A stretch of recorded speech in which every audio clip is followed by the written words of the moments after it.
Hello, St. Mary's. It is a gorgeous day out here, so I figured I'd come get some steps in out here in the cemetery. Figured I'd bring you along for the ride, so forgive the sunglasses today. But had an interesting kind of confluence of events after worship yesterday that I wanted to tell you a little bit about. So hang with me while I tell a little bit of the story. So yesterday in worship, we were talking about 1 Timothy, where Paul says, physical training has some value, but spiritual has value for all things. And that was in my mind as I sat down yesterday to watch a hockey game. Sunday afternoon, nowhere to be, got all my work done, figured I was going to sit and watch. And by the way, if you haven't watched the Red Wings highlights, you might want to go back and do that if you're a hockey fan. But anyway, they were retiring the number of a guy. His name is Chris Chelios. Chris Chelios played more games in the NHL than any other player in the history of hockey. And so they were interviewing his trainer. His trainer was there for the number retirement ceremony. And I thought it was fascinating because they asked him, they said, how did you get Chelios started in what he was doing? And he said, well, he came to me and he said he was already a very fit individual. I mean, he was in the NHL already. But he said he had so many injuries that were going on that he needed to sort out some things. He said he had some things in his body that he had to get rid of before he was able to kind of build the strength that he was going to need to allow him to play until he was 48, which is what he did, 48.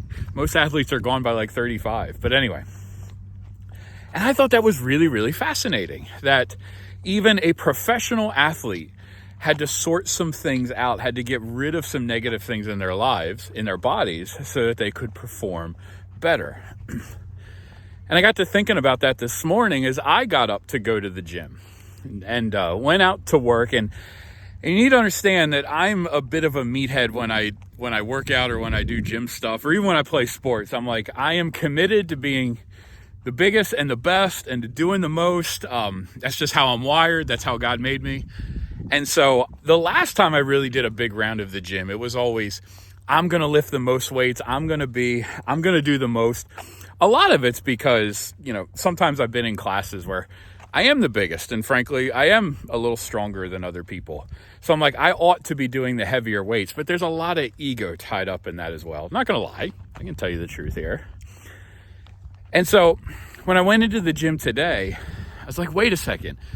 Maybe rather than me trying to hoist the heaviest thing, do the biggest thing, try to make the biggest impact in the least amount of time, maybe I just need to get rid of some things. Do the things right. Do small things with proper intensity and let that work. And so rather than grabbing the biggest dumbbells that I could, I found myself grabbing somewhat smaller dumbbells and just going slower and getting the motions right. Because that's where I usually get hurt, is when I try to go fast, try to go big, and I don't do it right. And that's usually when people get hurt when they're weightlifting. And I found that to be so refreshing. I actually found it to be more challenging. Like in some ways, it's easy to lift the heavy stuff if you're not doing it right because you're using other muscles. I actually found it to be far more challenging. I have to get rid of some things inside of me first in order that I can go farther. And I'm wondering on a beautiful Monday afternoon if that's how faith works as well. Maybe you're wired like me, maybe you're not, where, go big or go home. And I respect that. If that's you, I respect that. And if that's not you, sometimes I find the other way is like, well, I'll just do some little things. Sometimes there's this kind of wishy-washy attitude of, well, I can't, I don't have time, this, that, and the other thing.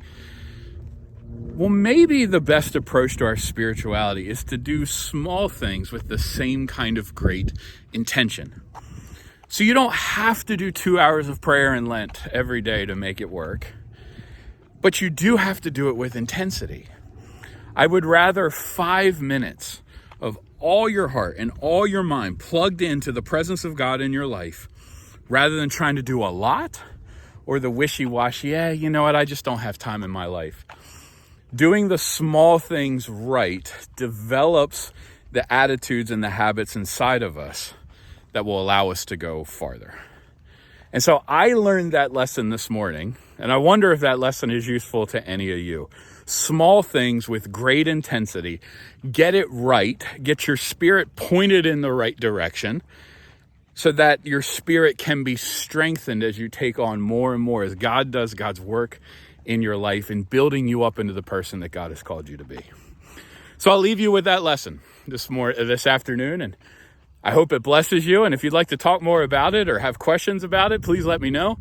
If you're a Blackhawks fan, please don't leave any comments. I don't want to hear from you because last night was a wonderful end of the game. And like I said, if you haven't checked out the highlights, I encourage you to do so. It was a great night.